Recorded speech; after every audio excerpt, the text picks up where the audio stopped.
Hello everyone, welcome back to the channel. कल वो दिन आने वाला है जिसके लिए आप काफी बेसब्री से इंतजार कर रहे थे। एंड वीडियो स्टार्ट करने से पहले मैं बहुत इंपॉर्टेंट चीज आपको बताना चाहूंगा कि इस वीडियो को एकदम एंड तक देखें, बिकॉज बहुत सारी वैल्यूएबल टिप्स है जो कि मैं बताने वाला हूँ कि आपको आज क्या करना है, कल सुबह क्या करना है, एग्जाम हॉल में क्या करना है। तो आपको वीडियो का एक पार्ट भी मिस नहीं करना है। So without wasting our time, let's start with our video.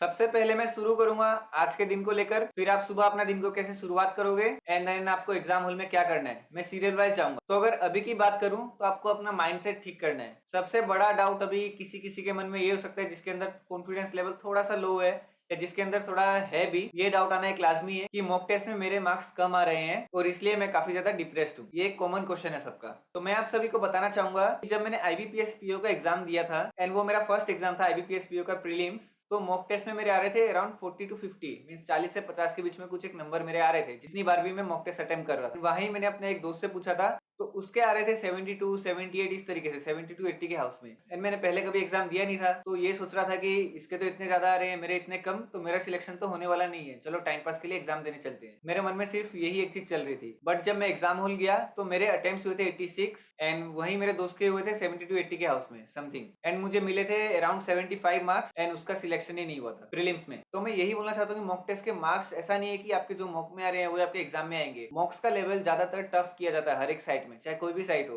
Exam में उससे इजी लेवल का ही पूछा जाता है 99%। लेकिन कभी कभी 1% ऐसे भी कोई मॉक हो सकते हैं जो कि एग्जाम से भी इजी हो, बट ज्यादातर ऐसा होता नहीं है कोई भी साइट पर। तो कोई बोल रहा है मेरे 80 आ रहे हैं, कोई 70 आ रहे हैं, कोई फर्क नहीं पड़ता। ऐसे मैंने बताया था कि 40 to 50 के हाउस में मेरे मार्क्स आ रहे थे, बट एग्जाम में 25 से 30 मार्क्स मेरे इंक्रीज हो, वो भी पीओ लेवल के एग्जाम में। एंड आपको किसी और से कंपेयर करने की जरूरत नहीं है कि उसके मॉक में इतने आ रहे हैं, मेरे कम आ रहे हैं, अभी क्या करूं।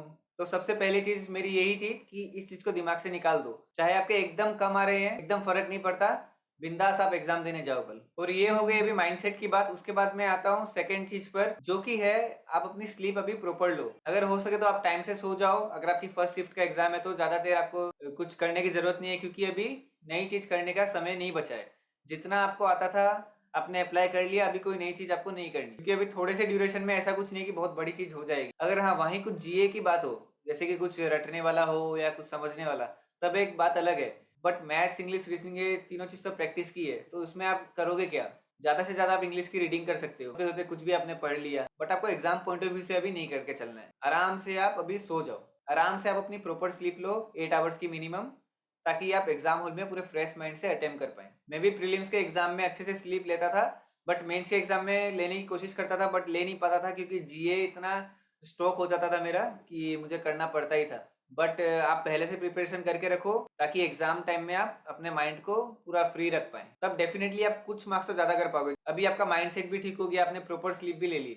अभी आप सुबह जब उठोगे फिर आपको क्या करना है, एग्जाम हॉल में जाने के टाइम कुछ कुछ चीजें की रिक्वायरमेंट है, जैसे कि अपना आईडी कार्ड का xerox, then admit card means call letter जो आपको वेबसाइट से मिला है। उसके बाद आप अपना पेन अपने साथ कैरी करना एंड एक वाटर बोतल भी अपने साथ लेके जाना। एंड वो बोतल ट्रांसपेरेंट होनी चाहिए, मीन्स उसमें कोई भी अगर स्टिकर लगा हुआ रहेगा तो हो सकता है वो अंदर ले जाने ना दे, ये सेंटर टू सेंटर डिफर करेगा। तो आप वो प्लास्टिक को हटा के एक पानी की बोतल भी लेके जाना अपने साथ, क्योंकि जब भी आप नर्वस फील हो आपको वो पानी पी लेना है। एंड कोई चीज अगर आपके साथ नहीं होती तब आपको वो ज्यादा चाहिए होती है। एग्जाम हॉल में अगर पानी नहीं रहेगा तो आपको ऐसा लगेगा कि बार बार मुझे पीना है, इसलिए आप अपने साथ एक बोतल रखना। और स्टैम्प पैड का ऐसा कोई जरूरत है नहीं। मेरे टाइम में भी क्या था कि कोरोना आया था तो सब लोग ने बोला था कि अपना अपना स्टैम्प पैड लेके आने, लेकिन वहाँ वो लोग प्रोवाइड कर देते हैं। तो अगर आपको कैरी करने में दिक्कत नहीं है तो आप अपने साथ ले जा सकते हो, कोई प्रॉब्लम वाली बात नहीं है। एंड आपको जितना भी रिपोर्टिंग टाइम है उससे हो सके तो 10 मिनट पहले पहुंच जाना है, ताकि आपका माइंड फ्री रहे। क्योंकि क्या होता है कभी कभी आप सोचते हो कि हाँ 15 मिनट देरी होने से भी कुछ नहीं है, मैं भी समझता हूँ। सपोज आपका 8 बजे का रिपोर्टिंग टाइम है, आप 8:15 पे भी पहुंचोगे तब भी आपको वो लोग ले लेंगे। बट ऐसा भी हो सकता है कि रास्ते में कुछ आपके साथ अनहोनी हो जाए, आपका टायर पंक्चर हो जाए या किसी भी तरीके से कुछ हो सकता है, एक्सीडेंट हो गया, तो अगर आप पहले निकलते हो तो आपको उसके साथ कोप अप करने का टाइम मिल जाता है। तो ये तो हो गया आपका एग्जाम हॉल एंटर होने तक। अभी एग्जाम हॉल में एंटर होने के बाद आपको क्या करना है, पहले तो आपको फ्री होने लगे। मैं क्या करता था वो बताता हूँ। मैं तो अपना वॉशरूम का यूज करता था, उसके बाद आके पानी पीता था, 5 मिनट या 2-3 मिनट तक अपने आंख को बंद करके रखता था। देन एग्जाम शुरू होने से पहले जब भी अनाउंसमेंट होती थी कि अभी आप अपना स्टार्ट बटन आपको दबाना है, तब मैं लंबी सांस लेता था और शुरू हो जाता था। इसमें अपना कॉन्फिडेंस कभी भी लूज नहीं करता था, एकदम फ्रीली एग्जाम देता था। और लंबी सांस लेने से क्या है कि आपकी अगर कोई टेंशन भी है, आपको डर लग रहा है, तो वो सारा कुछ दूर हो जाता है। तो अभी हम पूछते हैं कि आपका एग्जाम शुरू हो गया। तो अभी एग्जाम जब शुरू हो चुका है तो हमें सबसे इंपॉर्टेंट क्या देखना है कि मिस्टेक्स नहीं करनी। वो कौन सी मिस्टेक्स है जो हमें नहीं करनी? सबसे पहले हमें क्वेश्चन ठीक से पढ़ना है। कभी कभी क्या होता है कि क्वेश्चन में एक ट्रिकी सी चीज दे दी होती है। सपोज आप 1 से 8 तक आपको लिखने की आदत है, कभी कभी वो लोग 8 से 1 आपको लिखने के लिए दे देंगे, लेकिन आपका सबकॉन्शियस माइंड उसको 1 से 8 तक ही लिखेगा एंड वो टोटली आपको अलग आंसर मिलेगा। हड़बड़ी में आपको गड़बड़ी नहीं करनी है। तो जब एग्जाम शुरू हो जाएगा, सबसे इंपॉर्टेंट टूल उसमें रहता है मार्क फॉर रिव्यू का ऑप्शन। तो मार्क फॉर रिव्यू का आपको किस तरीके से यूज करना है वो मैं समझाता हूँ। पहले तो आप दिमाग से ये निकाल दो कि आपको 100 क्वेश्चन है तो 100 क्वेश्चन ही अटेम्प्ट करने हैं, तो आप ये मार्क फॉर रिव्यू का टूल यूज नहीं करोगे।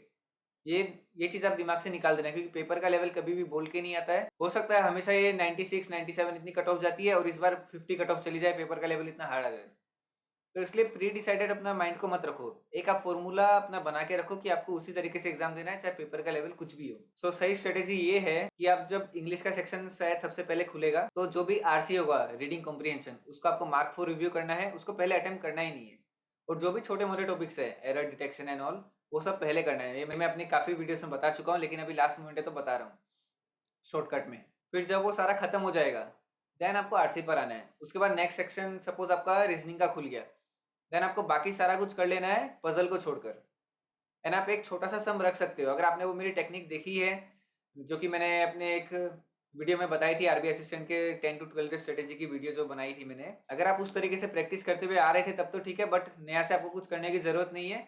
बस आप छोटे मोटे टॉपिक्स को आपको पहले कवर करना है एंड पजल्स को बाद में। उससे क्या हुआ कि सपोज 35 मार्क्स का पेपर है आपका एंड 20 मार्क्स की तो उसमें पजल आएगी आएगी, और 15 मार्क्स के आपके छोटे मोटे टॉपिक्स रहेंगे, alpha numeric series, direction and all. तो जब आपके वो 15 मार्क्स हाथ में आ जाएंगे, देन आपका कॉन्फिडेंस एक अलग लेवल पर रहेगा।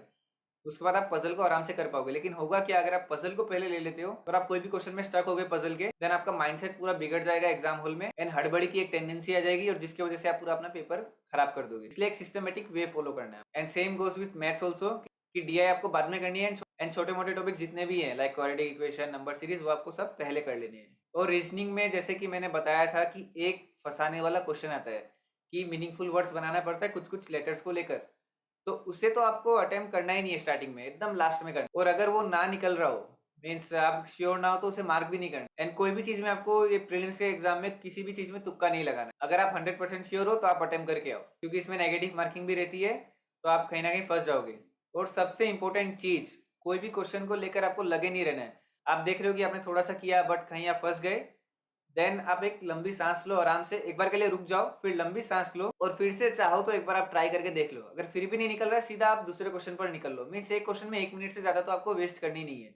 एक बार आपने देख लिया, नहीं हुआ, लंबी सांस लेकर दोबारा एक बार देखने की कोशिश कर ली, नहीं हुआ, उसे मार्क फॉर रिव्यू करो और आगे निकल जाओ। इंग्लिश में पहले आरसी को मार्क फॉर रिव्यू करना है, रीजनिंग में पजल्स को, मैथ्स में डीआई को। एंड हो सकता है उस बीच में भी जब आप छोटे मोटे टॉपिक्स भी कर रहे होगे, तब आप उसमें भी फंसने के चांसेस तो कभी ना कभी रहते ही हैं, भले ही वो एकदम इजी सा क्वेश्चन क्यों ना हो। कभी कभी नहीं आता है दिमाग में, तो टेंशन नहीं लेना, लंबी सांस लो, उसे मार्क फॉर रिव्यू करके आगे बढ़ जाओ एंड जब पूरे क्वेश्चंस आपके कंप्लीट हो जाएंगे, दोबारा उस क्वेश्चन पर आ जाओ एंड सोल्व कर लो। कभी कभी आपका अगर इजी क्वेश्चन नहीं निकल रहा है, तो आप उसे कितनी बार भी कर लो, आपका वो नहीं निकलेगा उस टाइम पर, क्योंकि आपके सबकॉन्शियस माइंड में वो सेट हो चुका होता है कि आप इसमें फंस गए हो एंड उधर से निकलना बहुत मुश्किल हो जाता है। तो ये टिप आप हमेशा याद रखना कि जब भी आप फंसोगे, एक आप डीप ब्रीथ लेना है आपको और आगे बढ़ना है, मार्क फॉर रिव्यू करके दोबारा उस क्वेश्चन पर बाद में आ जाना, बट उसी टाइम उस पर ईगो लेकर लगे मत रहना। एंड पजल और डीआई में और एक चीज बताना चाहूंगा, सपोज 4 पजल आपके पास आ गई एंड आप जब मार्क फॉर रिव्यू कर रहे होगे, देन आपको पता चल जाएगी ये फ्लोर वाली पजल है, ये आपकी लीनियर पजल है, तो इस टाइप से आपको वो दिखी जाएगी।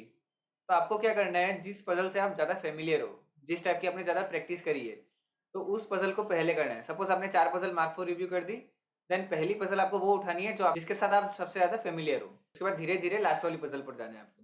And same goes with DI also. ये सब छोटी मोटी टिप्स है जिसको अगर आप फॉलो करते हो तो आप कभी नहीं फंसोगे एग्जाम में। एंड आई होप कि मैंने सारी चीज ले ली है कि जो जो कल आपके लिए इंपॉर्टेंट है, आपका माइंडसेट से लेकर आपकी स्लीप से लेकर आपके एडमिट कार्ड क्या लेके जाना है, डॉक्यूमेंट्स उधर, फिर एग्जाम हॉल में किस तरीके से आपको रहना है, सब मैंने कवर कर लिया है। एंड लास्ट में मैं दोबारा वही बोलना चाहूंगा कि मॉक्स के मार्क्स को लेकर एकदम परेशान नहीं होना है आपको। एंड जो लोग फिर भी एकदम परेशान होते हैं अपने मार्क्स को देखकर, उनको मैं सजेस्ट करूंगा कि आपको आज मॉक देने की जरूरत ही नहीं है, या आपका परसों एग्जाम है तो आपको कल मॉक देने की जरूरत है ही नहीं। आप बिंदास एग्जाम में पहुंच जाओ अपनी ये तैयारी लेकर। लेकिन मैं अपना केस बताता हूँ, मैं अपने ऊपर कॉन्फिडेंस रखता था, तो अगर मेरा इवनिंग शिफ्ट होता था तो मैं सुबह भी एक मॉक देता। जरूरी नहीं है वो देना, बट मैं अपनी बस स्पीड चेक करने के लिए या अपना माइंड को थोड़ा ट्रेन करने के लिए ये करता था। बट ये वही करे जिसको मार्क्स से इतना फर्क नहीं पड़ता, मुझे फर्क नहीं पड़ता था। एंड इसका कारण ये भी था क्योंकि मेरा एक माइंडसेट है कि बैंकिंग के 7-8 एग्जाम आते हैं, तो मुझे पता था कि मैं 7 to 8 एग्जाम्स देने वाला हूँ, तो मेरा कोई ना कोई तो निकल जाएगा। मैंने कभी प्रेशर नहीं लिया कि मुझे आरबीआई चाहिए, एसबीआई चाहिए,